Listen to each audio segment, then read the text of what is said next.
Gentlemen, would you like to take the stage? So I'm going to introduce Dr. Todd first. Dr. Todd served for 10 years as the 11th president of the University of Kentucky.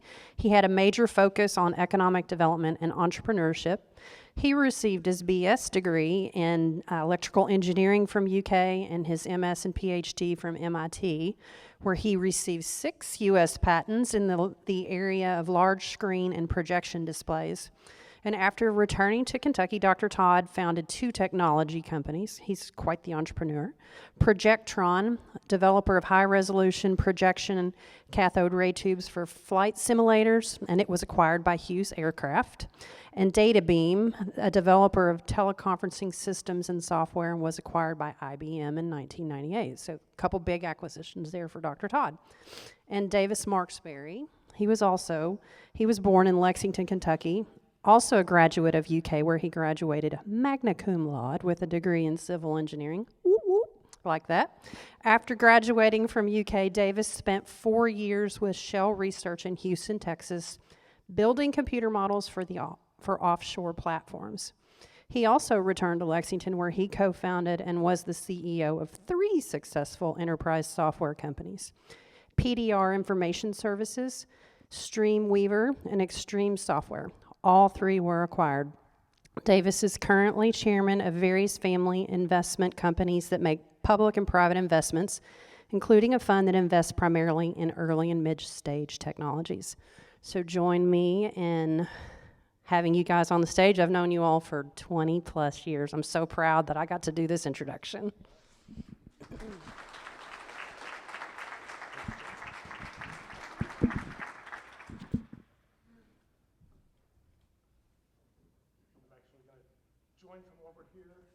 For this part of this program.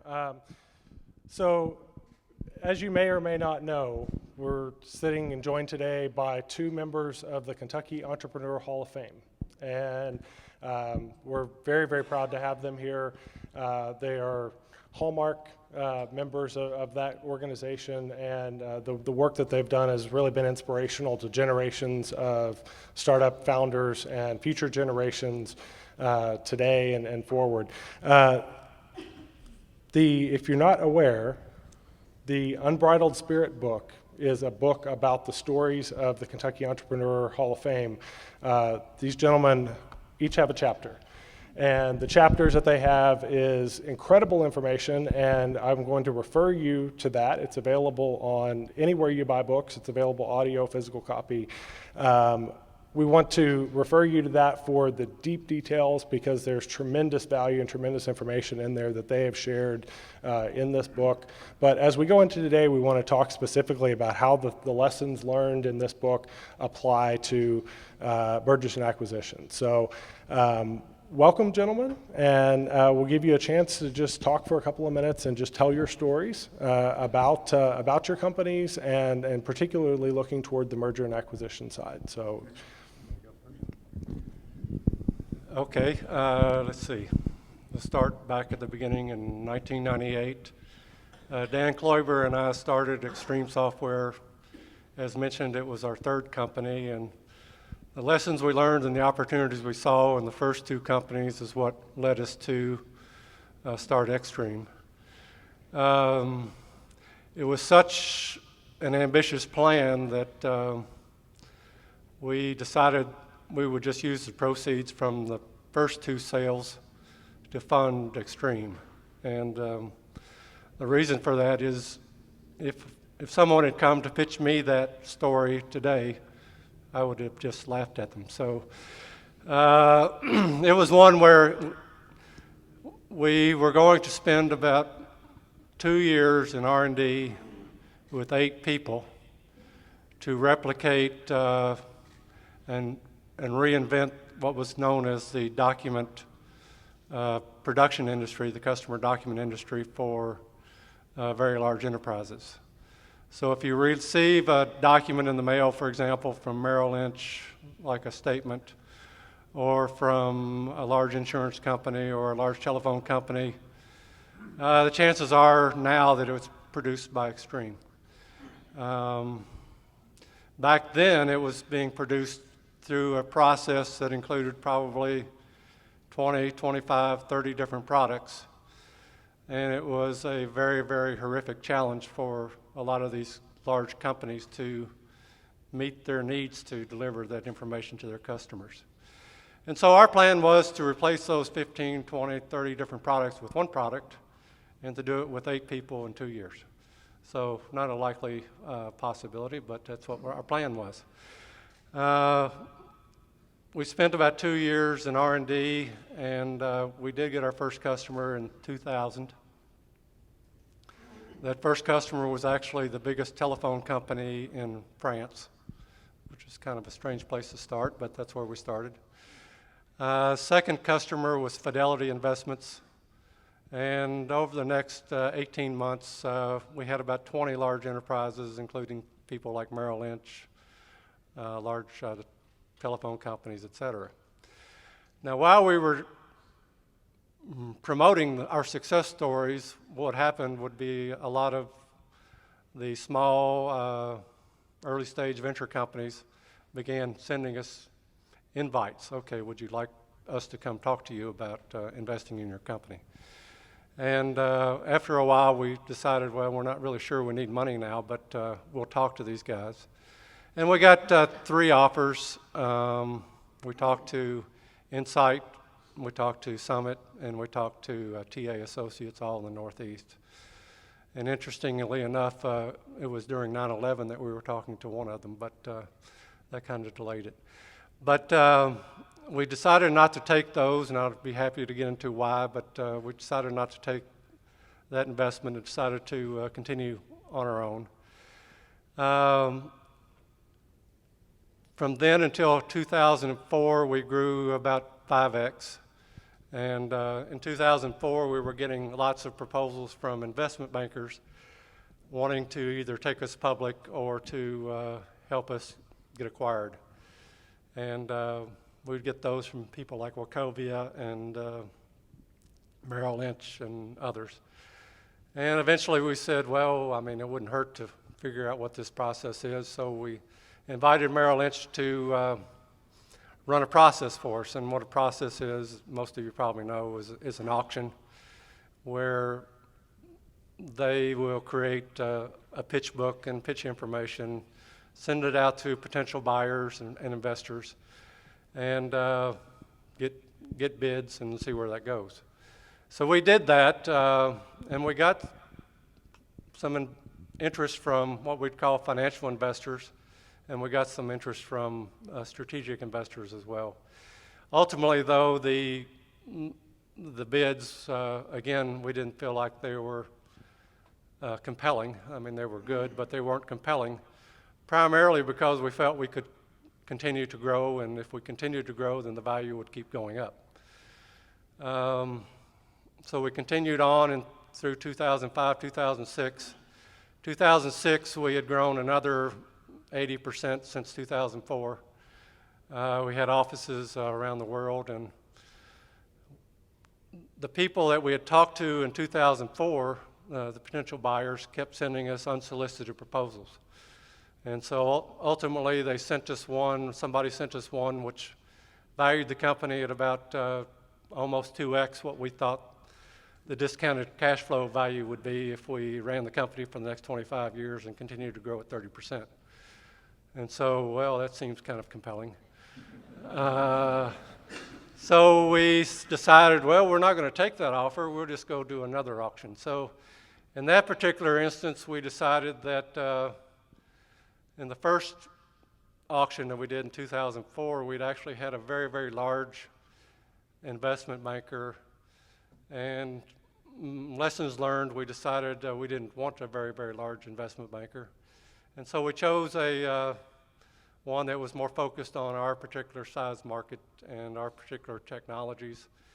And we ran another auction, again with a lot of prospects that were financial buyers and a lot of prospects that were strategic.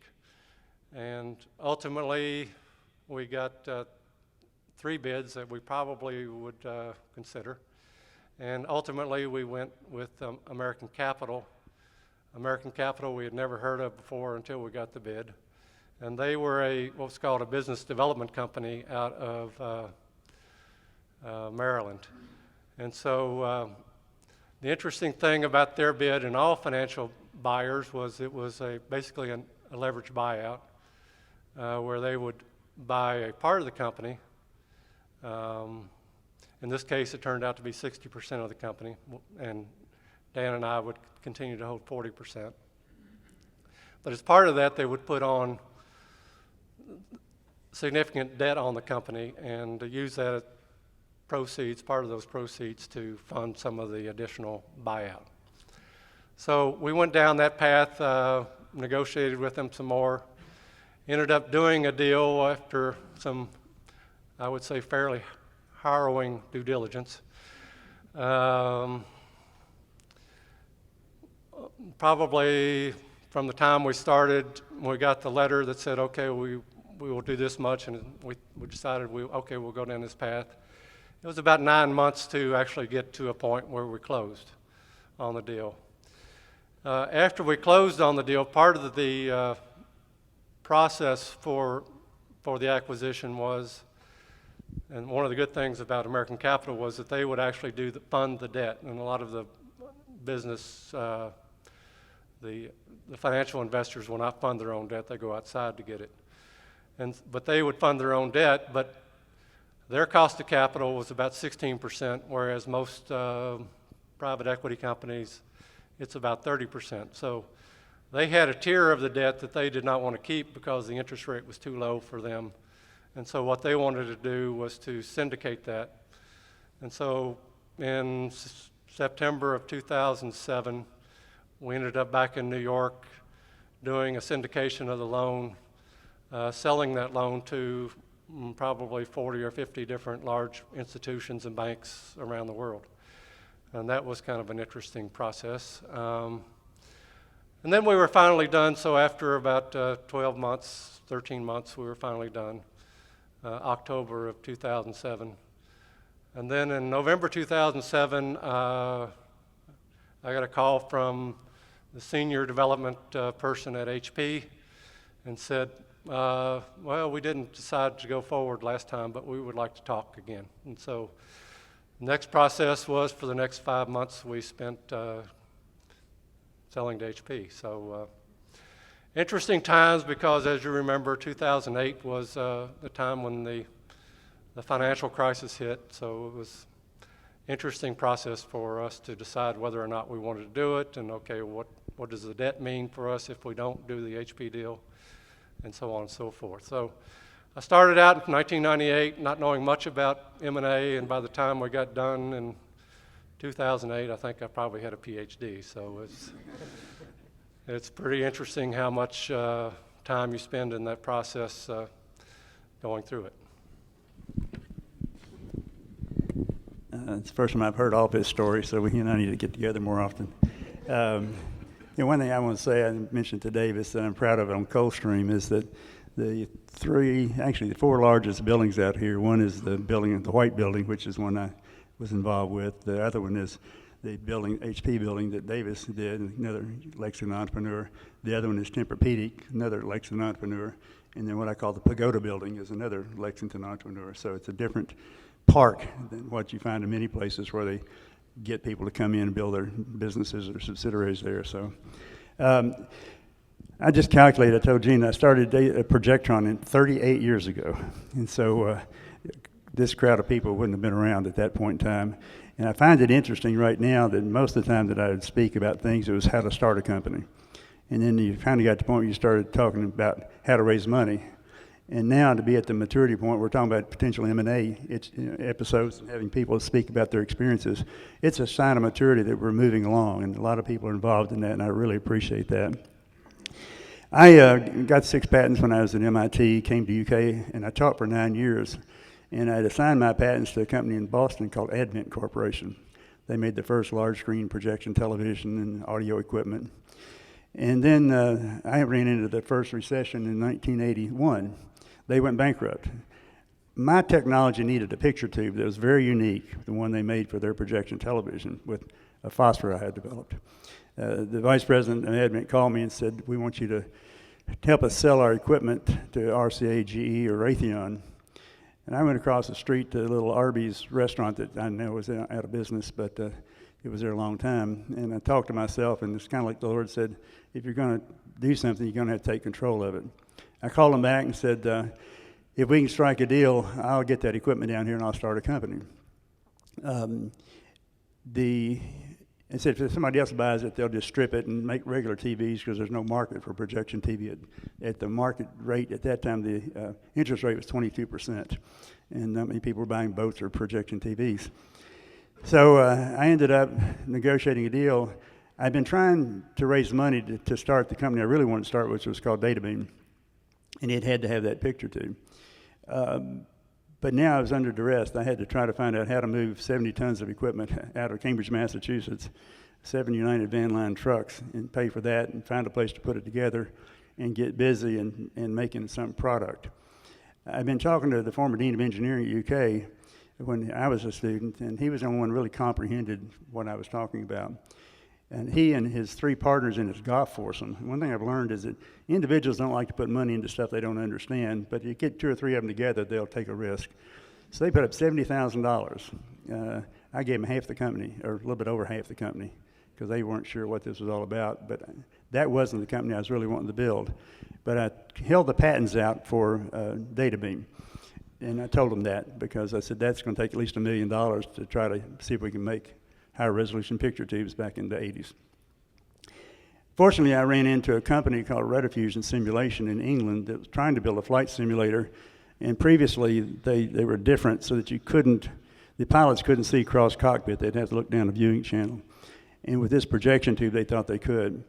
They became my only customer. We ended up with about 85% of the picture tube business for flight simulators worldwide. And it wasn't as if I only had one customer, because those simulator companies, you had to commit that you would provide a picture tube for them for replacements. They burned them out about twice a year, which is not bad. You had to provide tubes for 10 years. So I had, 50, 60, 70 airlines around the world that I sold to. Through them, though. Well, when we started growing and the economy picked back up, recession was over with, here at Lyons in Louisville was looking for a company to invest in that was a kind of a Boston, California company, a high-tech company. They looked at Projectron, but they didn't project the numbers that you all heard from the earlier group that we were going to provide, because it was kind of a small market worldwide even. But then I dusted off the 6 patents I'd held back and talked about teleconferencing, teleconferencing and so forth, and high resolution, which wasn't even spoken about back in those days. And so they decided to use an R&D limited partnership, which the federal government had at that time, so that the investors who put their money in could write off the research component of that investment on their taxes that year. So people put in $10,000 in November, they could write off $8,000 in the December end of year. We raised $1.8 million with that offering, largely because Hilliard Lyons put their name on it, because people trusted them. They had no idea what cathodochromic technology was or whatever. My investors, the golf foursome, had wanted to be the one that Hilliard Lyons took public, but they were told that, you don't have the speed that you need to have in the revenue side. They got a little upset because I was spending half time at both companies. And the British company was relying on that picture tube. Their simulators were $10 million a piece. And if the picture tubes didn't work, the simulator didn't work. I sold them tubes at $3,000 a piece, and they needed 9 of them to make an image. So they were pretty dependent, and they could see that these early investors were not happy and were doing things that they thought might be disruptive. They were fine with not splitting my time. So they bought out those early investors. So that was my first kind of semi-M&A. The way they calculated that one, because you're interested in calculation models, they realized when they put their money in, those folks, that they could have put their money in a money order or money market and made 20% back in those days. And so they calculated from the time they put their money in to the time they bought them out, what they would have made if they made that kind of a return on their investment. And they paid them that, but they were gone. But then the British company, my customer, owned over half of my company. Years later, a couple of years later, Hughes Aircraft bought the simulation company in England. And so they then came to me and Ralph Shapiro, their treasurer at Hughes, and he said, we we really don't need a minority investor in something we hold, because I held enough that they had to do separate financials on my company. And they offered me, they wanted to buy the company. And I said, well, that'd be okay, but I wanted to stay in Kentucky. We won't go through all that, but they ended up making me an offer. Flew me out there, wouldn't tell me what they're going to offer. They made me an offer. And I told them at that offer that I would just buy it back from them, and I would still make tubes for them, because that was too low. It took me, and you talk about time, it took me 6 to 9 months to prove how important that picture tube was to their industry. And at that point, we came up with a number that I found acceptable. But in the meantime, they had picture tubes they were making in California, New York, and Georgia, and they wanted to consolidate those. And I was in competition with the California and New York divisions, and eventually convinced them to move to Kentucky. And so that's that white building that you see outside. They brought me out there and put me in a helicopter and flew me around Southern California at all of the huge sites. We landed on rooftops and so forth. And the last part of the trip, we were going down to Malibu Beach and to land in Pepperdine's campus to see the Hughes Research Facility. Al Jica, the president, leaned over and he said, Lee, have you ever seen anything as beautiful as this?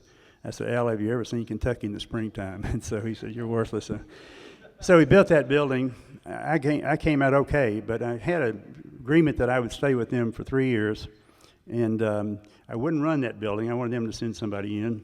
That was somewhat of a mistake. I ended up running it later.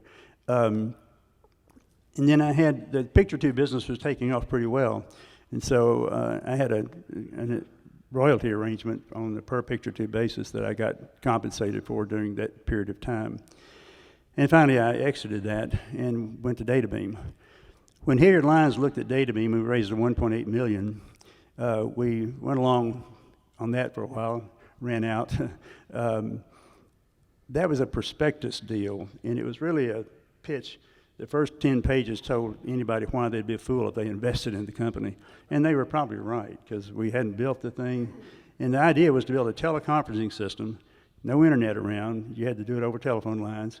We were going to do it over multi-point locations so people could see high-resolution data at each endpoint and interact with it. When we ran out of that money, I went to a couple of angels. We only had a couple that I could find, and they did put up enough money to let us get to the next level. Ran out of that money and went to one of your sponsors, Kentucky Highlands. They had never made an investment outside of their original region where they were founded to create jobs in eastern Kentucky.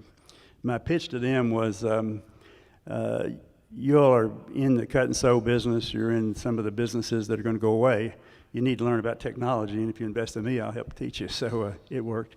They hung in there as an investor all the way through the process.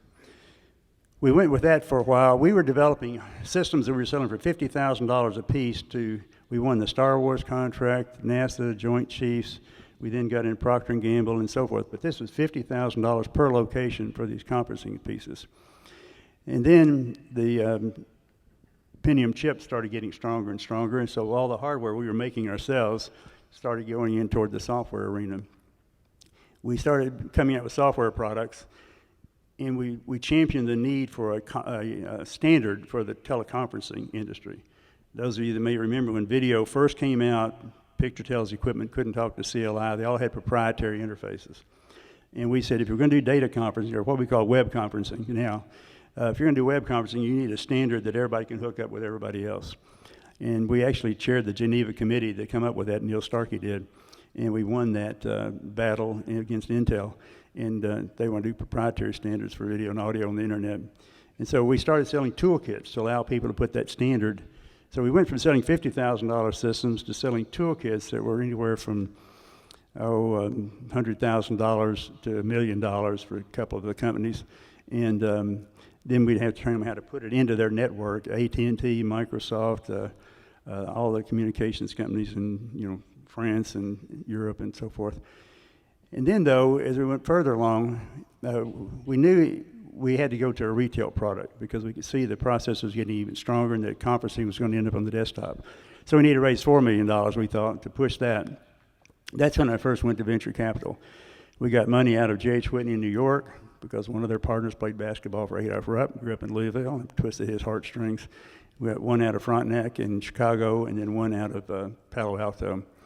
I thought, and I won't say a lot about this, but I thought we were going to get a lot more out of that than we did.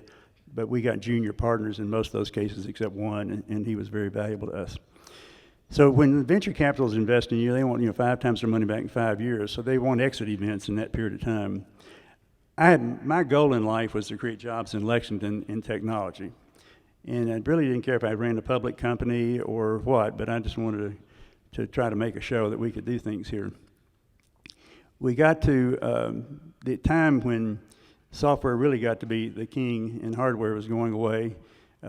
The system software we had developed, it was going to be commoditized, we felt, in a few years.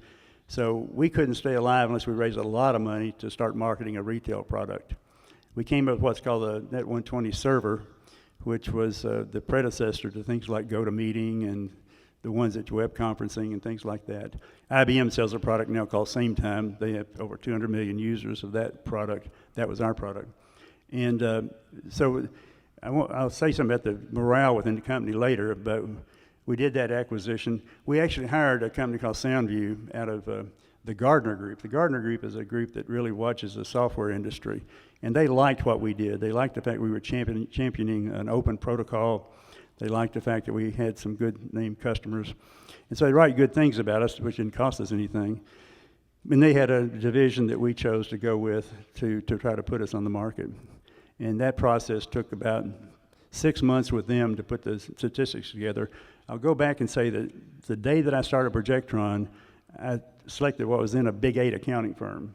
Because I thought if I'm selling technology out of Kentucky, of all places, to people who probably don't live here, I ought to have the financials in tight shape. And that was really a good move all along. I produced monthly financials for my investors. I won a deal with General Electric one time. We had one competitor in teleconferencing who was a bit of a scoundrel. And when we got down to the final thing, I sent them my audited financials for the last 3 years, and I said, you ought to get his, because I knew he was in bad shape. And so we won that deal, but accounting is very, very important. We started looking at several companies. As David said too, once we got some visibility for these toolkits and the industry publications, people started calling us, Piper Jeffries, Goldman Sachs and others, and wanted to come invite us to their conferences and look at, taking us public at that time. It got a little tight, however, as we went along, because it was pretty clear that the thing that held our valuation back was that people would say, well, eventually Microsoft's going to put this software in their operating system, and that'll be the end of your sales. So it was a tough time. There were other people that large companies can do that one-time cost to develop a software piece, and then they can give it away with their other products, and they'll still stay alive. But if it's your product they're giving away, you better hurry up and find a way to sell.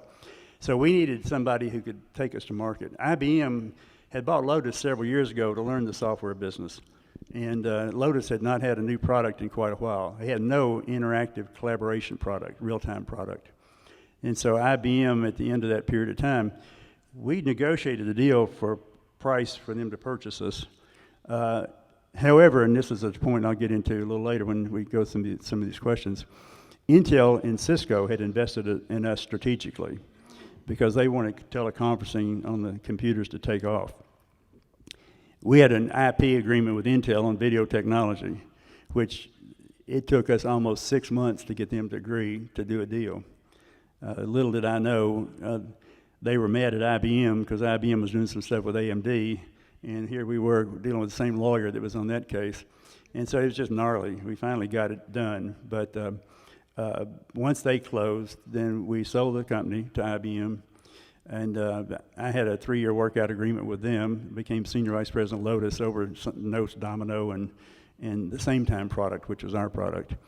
And enjoyed that until the UK job came up, and then I ended up applying for that and left Lotus. So that's, the SoundView deal took some time. They were pretty helpful, but you sit down with them and you tell them everything they need to do. You tell them who your potential buyers are, and then they go work them. And it does take a pound of documentation. We had seen it coming financially, as I said, so we had our finances, and they were very, very clean, and that helped the process. You hear horror stories about people who go in and they try to sell their company, and they can't understand the finances. So So the company, the good thing about the first sale is that the Hughes, at that time, they don't own it anymore, but they left all the employees here in Lexington to provide them a better work facility than I had. And part of the data beam IBM conversation was leave us in Lexington. And so they did. They gave some opportunities to people in the accounting and sales force to work other places. But most of the engineers many of them are still here. Most of them are still here. But I sold that company in 1998. So I've been at this a long time. So as we did with the last session, you guys will have the ability here momentarily to ask some questions. So be planning your questions and your thoughts. Davis, for you, one of the things that I've heard you talk about is the value of having strategic customers and strategic partners, and as you're starting the company, the role that they can play in terms of buying credibility for you. But then as you look toward the M&A, how did it affect you that you had some of these major customers and household brands that were customers? Okay, when we started the company, there were probably 4 or 5 things I think that were key that we did. First of all, we started the company as an S corporation. And you say, well, why'd you do that? And what is that? Well, an S corporation, at the time in 1998, there were no such thing as LLCs. So an S corporation is kind of a partnership. And the advantage of an S corporation is if you sell the company, then the buyer can take a step up in basis and immediately depreciate the company. And you say, well, that's interesting. How much was that worth? And it was worth about 10%. So just creating the company the right way to start with added 10% to our value at the end. The second thing we did was to create a very entrepreneurial environment, culture. We knew that to actually do what we needed to do, we had to have everybody on board. Everybody had to feel an ownership kind of position, and we had to empower them. And so we created a large stock option pool and really invited everyone to learn about what stock options were, how much they can grow by. And we actually allowed people to choose, would you like more stock, would you like more salary? And it was interesting, after we taught them all about it, most of them wanted more stock, which was good for us. It certainly allowed us, from a cash flow perspective, to have more cash, but it also made them more incented and more a feeling of ownership. We also had very strategic relationships. The prior company, one of the prior companies was StreamWeaver. We had relationships with companies like IBM and Pitney Bowes and HP and several others that allowed us to enter the market with our new company in Extreme very rapidly. We had credibility immediately. They would actually take us into accounts if we needed to. We also had some partnerships with companies in Europe, which is how we got the first deal in France. But obviously the strategic partnerships, ultimately from an M&A perspective, all those strategic partners had the opportunity to bid and to take control of the company themselves, and certainly that helped from a valuation perspective. I think what might be interesting to talk about is actually the M&A process in 2006. We had seen in 2001 there was the 9/11 event. In 1998 through 2001 there was the dot-com bust. In 1998 there was a long-term capital hedge fund bankruptcy. So those 3 things happened in probably our first 4 or 5 years in business. And so you get to 2006, you're all in. I don't know how much of you guys watch the World Series of Poker, but you're all in for 10 years in a row or whatever it is. Okay, do we really want to be all in knowing that there can be an event? It certainly feels like there could be an event. And if there is an event, what happens to our valuations? In 2006, valuations were pretty high. Multiples were really high. The ability to borrow money was extremely easy, and so valuations were really high. And we'd given stock to everyone in the company. Every employee had stock, and we felt some obligation not to gamble too much with what they had. So those were kind of the deciding factors, beside the fact that the initial indication was 2 times what we thought it was worth. So the way we went forward, I said earlier that we had a large investment bank. We decided we would go after a mid-tier investment bank, one that would have, a valuation range in the target we were looking for. And we interviewed quite a bit. And the thing we were looking for mostly was we wanted a premier investment bank who would provide their premier #1 team to the deal. And so the interesting thing about getting a larger bank is that it's not really that important to them. I mean, they're doing deals in the billions and so forth. So you're going to get the junior team, and it's not, well, if it closes, it's good. If it doesn't, it doesn't matter. But if you get the right size one, then obviously you're kind of on the same page. We also required them to pay for everything. We would not provide any funding for the M&A process, so everything had to be done from their side. They would do themselves. And we ended up picking Jefferies, which you mentioned earlier. They're a mid-sized, tech-focused bank, and lots of relationships out there. We also, at the same time, knew that if we actually got to a closing process, that the companies that we'd be dealing with would expect us to have a very good legal team. And we needed to have a very good legal team in order to feel like we had the right reputation. And so we went through and decided that we would get a legal team before the actual process started, just so that the bidders would know who we were dealing with. And so we went through a process and evaluated several, and we ended up choosing Morgan Lewis in New York, who had done deals with recently with HP and IBM and others, and so they knew the process for doing M&A documents and so forth. The other thing that they advised us to do was actually create a purchase agreement and staple it to the bidding documents. And so we actually created a purchase agreement, and the requirement is if you wanted to bid, you had to mark up the purchase agreement as part of the bidding process, which kind of made everyone be on the same starting page, because you never know what a bidder really means when they're saying they're bidding and what these terms could be and so forth. The other thing is, if the difference between a financial investor and a strategic investor, financial investors will invest on a leveraged basis. You have to be profitable, and they use that profitability to fund loans. And so they use those loans then to help fund the acquisition price. It's kind of like if you were buying a house, why would you want to buy a house and pay 100% equity for it? Their view was, if we're going to buy a company, why would we want to pay 100% equity? And so they would get leverage and hope that that would give them better returns. We knew that there would be a lot of financial bidders, and one of the things that put Jefferies across the finish line and why we chose them was they would do what was called stapled financing, which meant as part of the bidding package, they would guarantee a certain amount of financing. So it's like getting a pre-approval from a bank. They would pre-approve quite a bit of financing for any bidder, and they had the terms for that. And so we went through that process probably 4 or 5, 6 weeks to put together the documents that would be sent out to the potential bidders.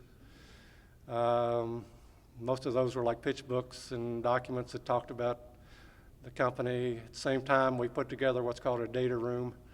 The data room had, what we had to prepare for was an audit, an IRS audit, probably 6 of those going on simultaneously. So if you like IRS audits and you like 6 of those, that's what it was like.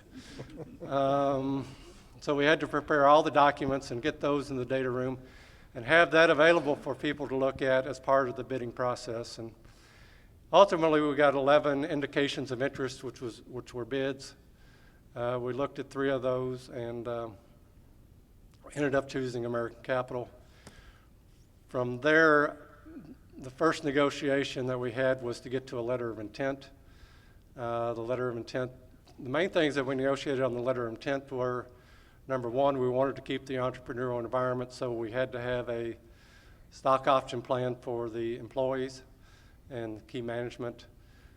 Second thing was how much debt we were going to put on the company, because the more debt we had, then the less cash flow we would have for growth. And part of that was also what are the covenants for the debt.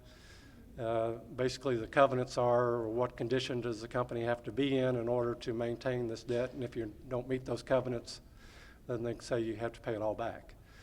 And then thirdly is more what for the equity that would be held by Dan and I, what was the status of that relative to the holdings that would American Capital have. Ultimately, we got to a point where that was pari passu, which meant basically the same. So that took probably a month to negotiate what the LOI would be. Once we got to the LOI finished, we went through a process of, okay, let's do due diligence. Here's a question. So you think that, okay, the lawyers will do all the work, right? Okay, they'll do everything. The accountants will do everything. No, because the lawyers, when they get into discussions, they fight over wording on different documents. And one time I got a call that said, would you like to talk about the fraud clause? And I said, no. Well, what is the fraud clause? Well, the fraud clause is, and I said, well, why isn't this a legal issue? Well, it's a business issue. The fraud clause is, the way they want to define it, is that if there was ever any fraud in the company, that they can cancel the deal and take all their money back. And I said, okay, well, what's the definition of fraud? And they said, fraud is any misrepresentation anybody made within the company. Okay, so if any of my salespeople exaggerated, the fraud clause can be triggered, and okay, you get the whole thing back if you want to. And so we ended up negotiating that for about 2 weeks. And so you think, okay, well, that's obscure. And so you do that that's probably my life for about 3 or 4 months, negotiating things like that. And you would think, okay, they can't come up with something else like that. The other thing that was really critical was the reps and warranties, what we would represent, what we would disclose. Those were fairly intense, going through every possible thing that they could think of that might be an issue. One of the things we had done purposely was to be very transparent on our financials, very transparent on our taxes. We kept all of our personal business out of the company. Nothing that would raise any red flags. We had the opportunity when we created our European offices to actually keep all our money in Europe and never pay taxes in the U.S., but decided not to because of potential acquisitions. So the financial part wasn't that bad, but the technology part, you get into technology, obviously the main thing they're buying besides the customer base is the technology. The reps and warranties probably were 150 different questions. We had to go through and answer all those in detail, and that probably took 5 or 6 people 4 or 5 months to do that. And then we finally got to closing, and then we went to the syndication process. And syndication process was basically doing the same thing again, just like a pitch. If we were selling the company, it was more like selling the debt. And I remember doing the pitch. I don't know if you've seen the quarterly investment meetings that like people like Apple and those guys do, but you have investors out there asking questions. And we get these questions. First question was from a bank in Iceland. The Bank of Iceland. Okay, well, where is that coming from? Next one was from the Bank of Ireland. And you know, okay, well, I mean, that sets off a red flag. Why are these guys from Iceland and Ireland? I mean, there's something's going to happen here one of these days. But we eventually got through that and syndicated about, well, basically the way that the debt was structured was the primary debt which was unsubordinated. We had to go through and talk to S&P and Moody's to get a bond rating. And I don't know if you know much about bonds, but if you invest in Apple, if you buy Apple bonds, they're rated AAA probably, which means they're the best and guaranteed to get paid back. But we had to go through S&P and Moody's to get a rating. And ultimately, we talked to them for quite some time, and we ended up with a rating of BBB+, which was, that's pretty good, which meant there's A+, AAA or A+, AA, A minus, and then BBB+. And BBB+ is the highest rated junk bond out there, so that's what we were rated. And in order to actually syndicate, you had to have that rating. And so we ended up syndicating it, and they took the highest tier. American Capital kept the tier that had the higher interest rates and was subordinated. So if the company went bankrupt, the first tier would get paid back first, and then the subordinated, they had senior subordinated, then they had junior subordinated, which had different levels of interest rates and terms and so forth. And once we finished that, then we went through the HP process. So, yeah, When's so the last time you did any civil engineering? Civil engineering came in handy and all that, right? yeah. So we will have time for one or two questions really quickly at the end, but I want to give Dr. Todd time for a couple of final comments. Yeah, some of the comments that Davis made prompted me to think about a few things. When I first started Projectron, 80% of the employees were vocationally trained or community college trained because we actually made picture tubes. I had some engineering support there, but we gave full medical benefits, this was back in 1981, to the whole family because I felt if I was going to be competitive with the Hewlett-Packards and the ones that were hiring our students out of UK that we had to do that. We didn't have stock program in Projectron, but we had profit sharing. And we'd put on the window downstairs every month whether we made money or lost money. And then we paid that money out just before Christmas when a lot of those people appreciated that.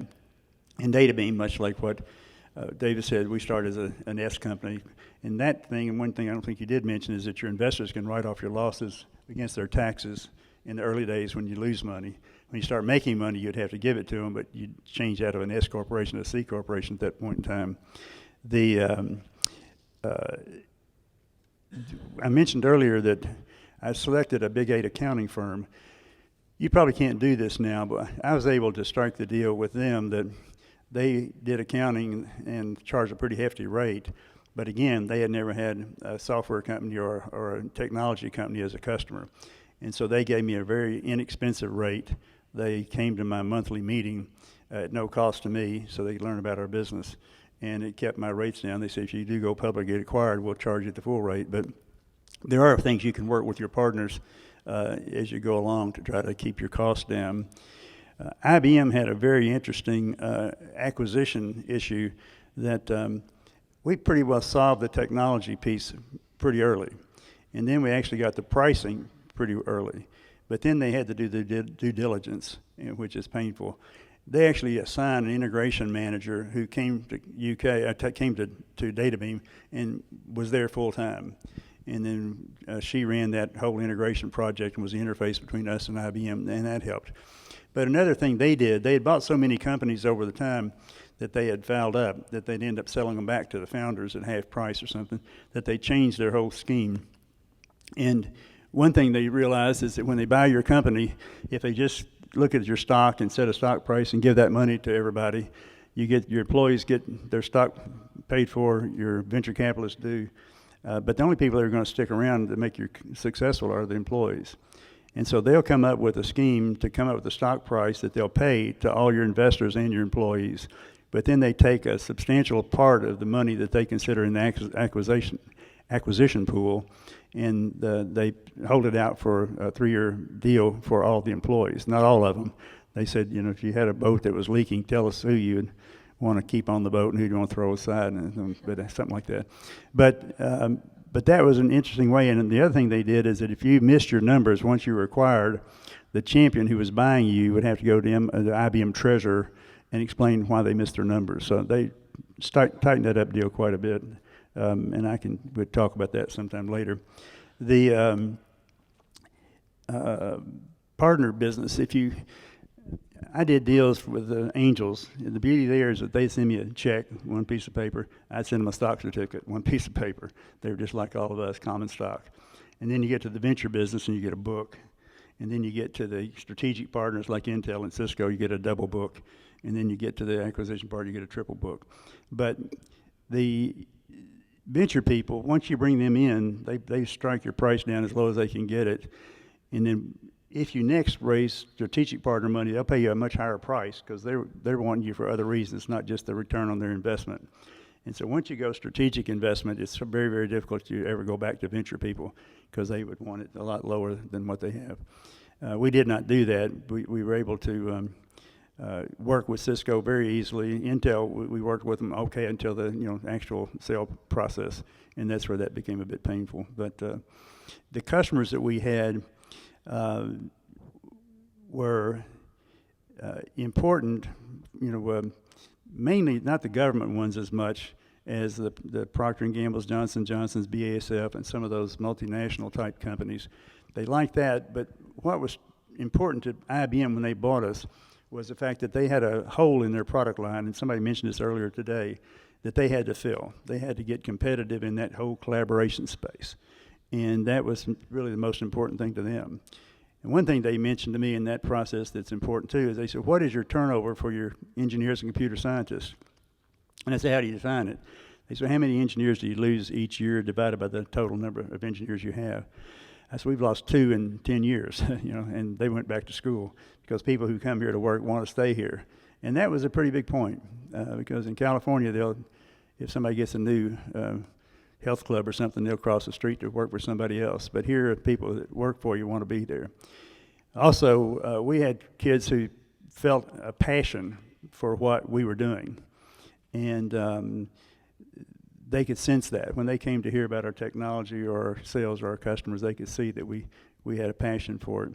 And the way that we missed our numbers the first year of the acquisition, I had not at that time met the president of Lotus. But he called and said, I've got to go to IBM Treasury. Would you like to go with me?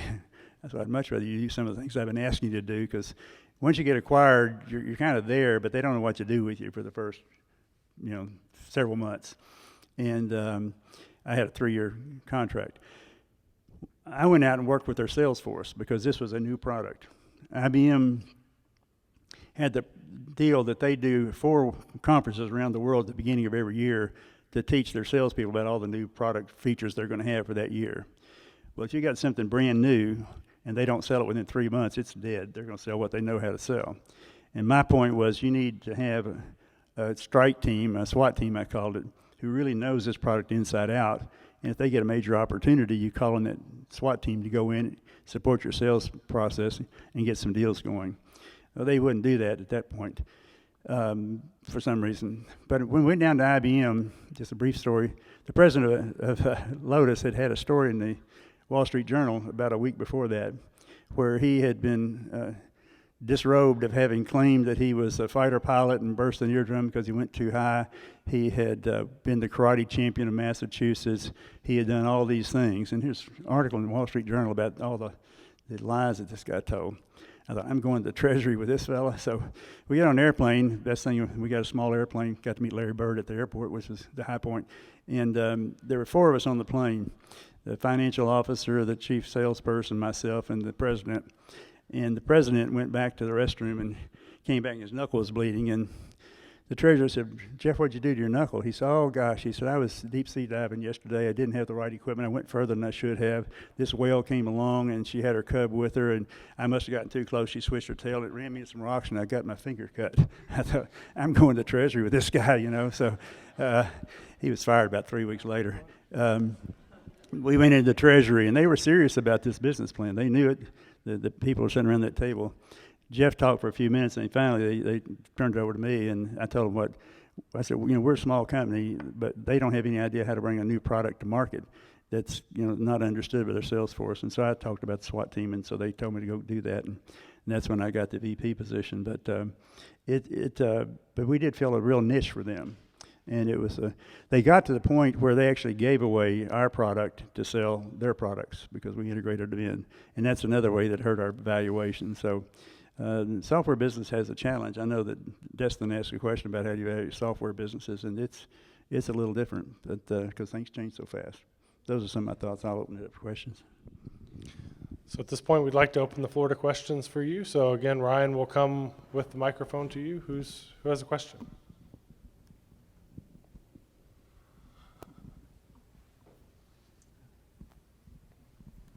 No questions? Well, if you don't have any questions, I have more. So, Eric. Thank you. Eric Paul with OmniLife. Recently moved the company here from Iowa City. We do health software for organ transplant, and I was just wondering, we're bringing some very simple technology to hospital organizations, and we're struggling this last year with selling the product at a price point that we think is appropriate. We kind of went through 1 year of free software coupons, and now we're working on kind of building it higher. Any sort of, I know I kind of jumped in there, but any sort of response to that, or have you worked in a situation with that specifically for software at all? So, question about pricing, is that what you're asking? Pricing for software.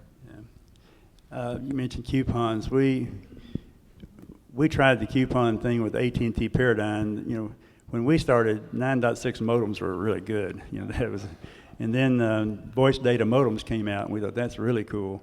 And our product, we needed voice and data for you to conference, and so we worked hard to get into Paradigm's box with that coupon. I don't think we got hardly anything out of that. What we found with our software was trying to find someone who strategically needed it. And I'm looking at this is a Shure microphone. Shure Brothers been in the microphone business forever. Mr. Shure passed away about 10 years ago, but they had the best in audio conferencing. So we were able to do a deal with them to package our software with them to add the data conferencing to their audio. And they were such a respected name in the industry that it got us a lot of visibility. But I think that's what you have to do early on. You got to find somebody who really needs it. Have you ever read the book Crossing the Chasm? Anybody in here read the book? Yeah. You ought to read that book about how to pick apart your marketplace, because you get the early adopters. I mean, we got Star Wars, we got NASA Joint Chiefs, but everybody said, well, yeah, but that's the government. They got all kinds of money. Or we got Archie Ponder up in Procter & Gamble. They said, yeah, his kids are out of college. He can take a chance on anything. Because after you get those early adopters, you really think you're ready to go. But then there's a chasm before you get to the next buying population, because they're much more pragmatic. They don't really trust these other people. And so you go through a process of trying to figure out who needs this the most.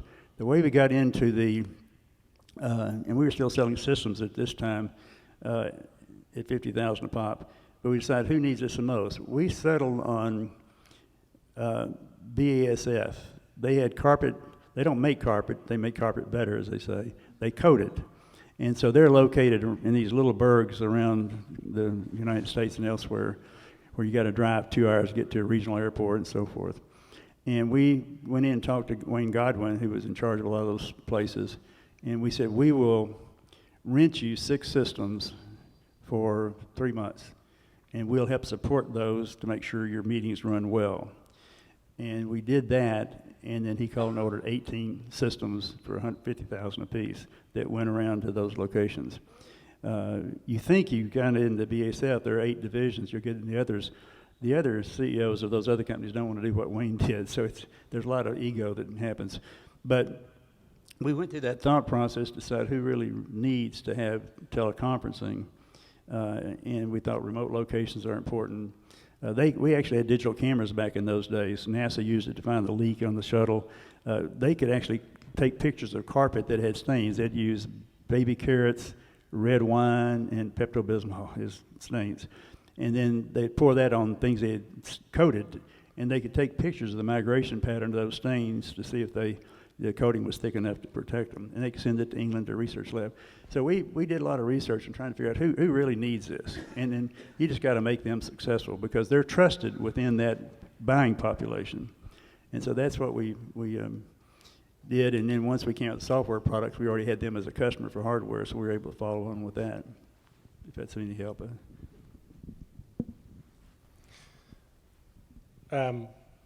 So last question. Hi, Ben Marsico, Belkin Engineering.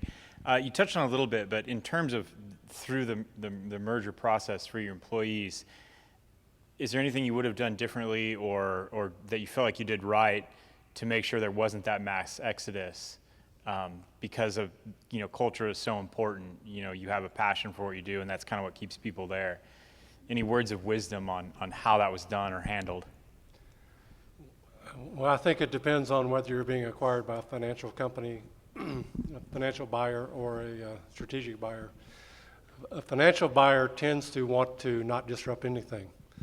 So they don't want to disrupt the management team. They don't want to disrupt the employees. I think the key thing in that situation is to make sure that whatever option plan that was in place before, that you have something as similar going forward. In our situation, we had 15 people that became millionaires after we did our first deal. All 15 of those guys stayed because of the new option plan that we put in place. So a lot of it is around that, and obviously the guys that are buying, if they're financially motivated, want to make sure that the company continues to be successful. So make sure you negotiate if you get to that situation. When we did the deal with HP, it's similar to what Dr. Todd said. They wanted us to identify all the key employees. And for all the key employees, then they had special employment agreements and special incentive programs and so forth. So they would at least stay for a period of time. So I think it's all up to the negotiation process to really focus on those employees as part of the sale. Get them involved early, make them know what's going on early so they're not surprised by it at the end, and get feedback and continue down that path. In my case, it's a bit different in that the British company, in Projectron's case, they already own 60% of it, so they had some say of what happened. But then as Hughes came in, it was pretty clear that they wanted to keep the whole company here and actually bring in 2 other divisions from New York and California. So our folks felt pretty good about that. So I kept them abreast of everything going on. In DataBeam's case, we'd have Friday morning coffee breaks where we'd all get together while we could up to a point and tell everybody what was going on in sales and everything. When we got bigger than that, we still have the break at different locations and try to talk through. So they all knew that we really needed to have a marketing partner. We weren't going to be able to stay here in Kentucky and raise the kind of money we needed to raise to do the retail marketing. So we were very transparent with that process. The probably top 15 people didn't make millionaires, but a couple of them did. But they got well taken care of and had good options going forward. We did have stock option plan for all employees, so every employee had some stock when we sold out. But there are different circumstances you have depending on the company, but in my case, we found it better to be very open with them and let them know what was going on, because the technology people from Lotus came in and just took us apart, so people would wonder, what are they doing here, So if employees see something that's going on they don't understand, they'll make up something, and usually it's worse than what's actually going on, so we just chose to keep it open. So I started this session talking about the Entrepreneur Hall of Fame book. This book was produced by our partners at Awesome Inc., and if you're interested in a copy of this with Dr. Todd and Mr. Marksbury's stories, they're in here along with a bunch of other Kentucky Entrepreneur Hall of Fame inductees. Keith is back in the back of the room. He can hook you up with a book on a special deal today, for Spark folks. I'm going to ask if you guys would sign this copy. Wherever you'd like. The front cover would be fine, or your chapter would be fine. Your chapters are flagged if you'd prefer that. That'd be great. So we're going to give this copy away, a very special copy, at our Spark Who Got the Money event on November 19th. It's going to be at Kroger Field. and we would love to have all of you guys join us again for that event. If you've probably been getting our emails about surveys, and we'll be announcing all of our numbers for the Entrepreneurial Ecosystem Impact Survey for this year at that event, and it's going to be a really fun themed event. We'll be giving this book away that night, and so we'd love to have you guys come and be a part of that. So if you would, thank you guys for signing, and thank you guys for sharing with us.